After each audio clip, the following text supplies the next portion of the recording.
Sebanyak 5.000 tentara Amerika Serikat dilaporkan ikut ambil bagian dalam operasi darat yang dilakukan oleh pasukan militer Israel atau IDF pada Jumat malam 26 Oktober 2023 di Gaza Utara. Kabar itu dilansir kantor berita Iran pada Sabtu 27 Oktober mengutip sejumlah sumber.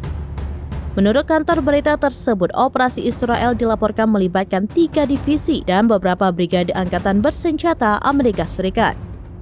Tentara Israel kini mencoba membagi jalur Gaza menjadi 2 atau 3 zona dengan masuk dari wilayah tersebut. Sebagai respon atas serangan darat skala besar Israel ke Gaza pada Jumat tersebut, Sayap Militer Hamas Brigade Al-Qassam mengatakan pada Sabtu jika mereka telah menembakkan roket ke Tel Aviv. Serangan roket itu disebutkan sebagai tanggapan atas pembantaian warga sipil oleh Israel di Gaza.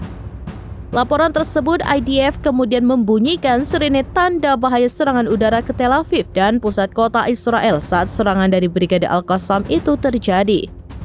Sayap Militer Hamas ini juga mengatakan bahwa jika telah menembakkan roket ke tempat berkumpulnya pasukan Israel di kota Miftahim di Israel Selatan dekat perbatasan jalur Gaza.